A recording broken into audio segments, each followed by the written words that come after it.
Pero tampoco hay garantías de que esto funcione, porque los políticos dicen representar al pueblo, pero en realidad representan sus intereses particulares. Y el kirchnerismo, el peronismo federal o el radicalismo saben que sus intereses particulares pasan por preservar el statu quo parasitario que constituye hoy el Estado argentino. Por tanto, aun cuando en un referéndum mayoritariamente se votara a favor de la ley de bases, ellos se resistirían como gato panza arriba en el Congreso y en el Senado para no aprobar la ley de bases, y no tendrían ninguna obligación de hacerlo, porque se trata de un plebiscito no vinculante. Y una tercera opción es esperar hasta el año 2025, momento en el que se celebrarán elecciones legislativas en la Argentina y en las que se podrá renovar la mayor parte del Congreso y del Senado. Si en esas elecciones el partido de Javier Milei o los aliados del gobierno de Javier Milei, como el PRO, obtienen mayoría absoluta en las cámaras, será en ese momento cuando se pueda aprobar la ley de bases.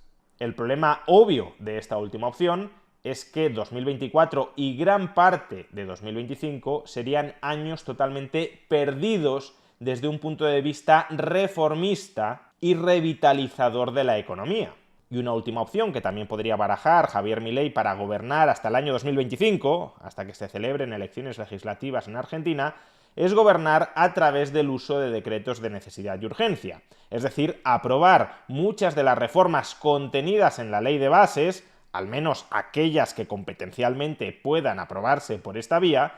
aprobarlas a través del uso de decretos de necesidad y urgencia. No todas ellas son susceptibles de ser aprobadas por esta vía. Por ejemplo, la reforma electoral, que estaba dentro de la ley de bases, no puede aprobarse mediante el decreto de necesidad y urgencia, pero muchas otras reformas que estaban en la ley de bases sí. El problema de esta última posibilidad, claro está, es que luego el Poder Legislativo puede tumbar estos decretos de necesidad y urgencia. Si el bloque opositor está muy cohesionado internamente para obstruir cualquier reforma económica de calado en la Argentina, estos decretos de necesidad y urgencia terminarían siendo enterrados. Así que a corto plazo no existen soluciones muy claras una vez se ha constatado que la oposición falsamente dialoguista era en realidad tan obstruccionista como el peronismo kirchnerista.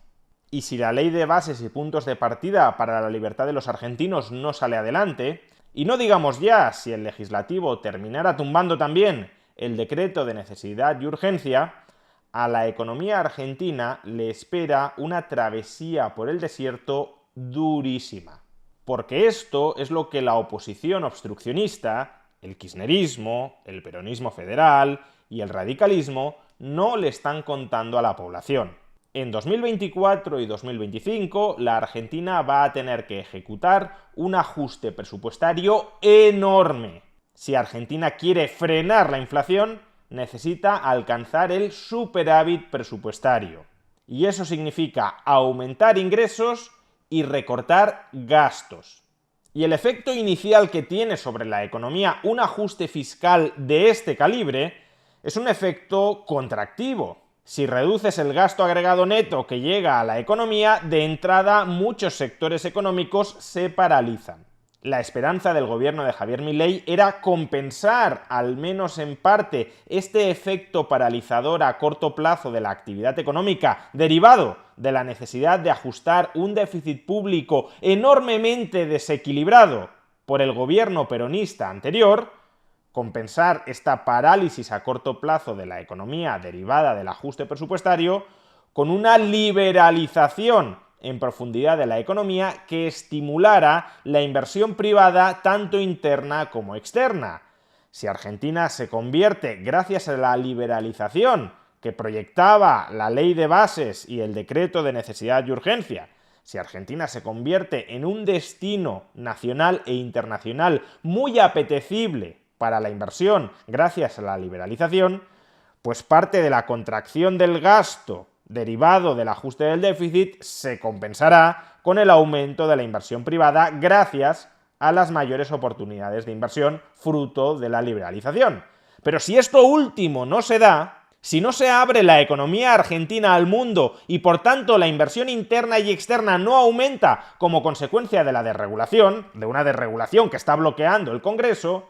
Entonces, el ajuste presupuestario que es innegociable y que es imprescindible para parar la inflación se traducirá en una caída de la actividad económica y en un aumento del desempleo mucho más brutal, mucho más dañino de lo que podría ser.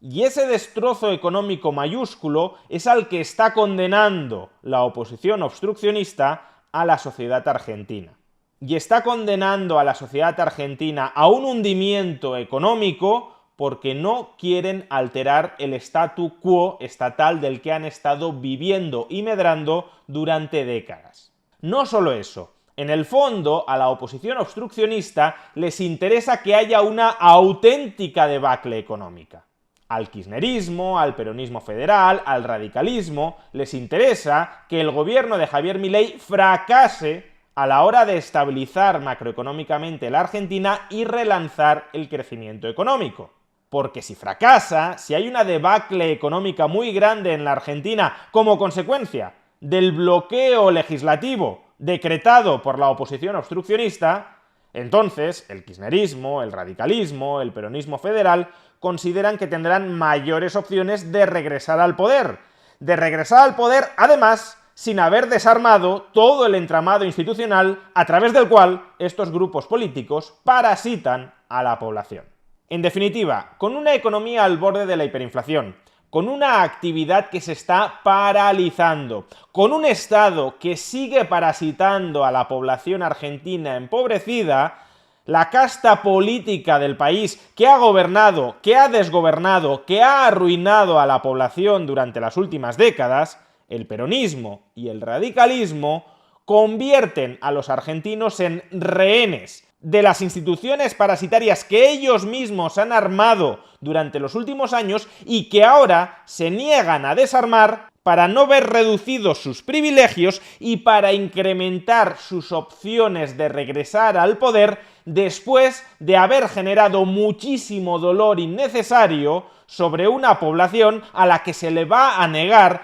cualquier posibilidad de levantar cabeza con un programa liberalizador y desregulador de la actividad económica que pueda atraer inversión privada y revitalizar una economía enormemente debilitada. El peronismo y el radicalismo no se preocupan por el bienestar y por el futuro de la población, se preocupan por su propio bienestar y por su propio futuro político, a una costa del malestar y del cercenamiento de las expectativas vitales del conjunto de los argentinos. Los principales responsables del desastre económico de la Argentina son al mismo tiempo los principales responsables de estar perpetuando ese desastre económico, porque son perfectamente conscientes de que para que ellos mantengan el poder y conserven sus privilegios, Argentina no tiene que levantar cabeza.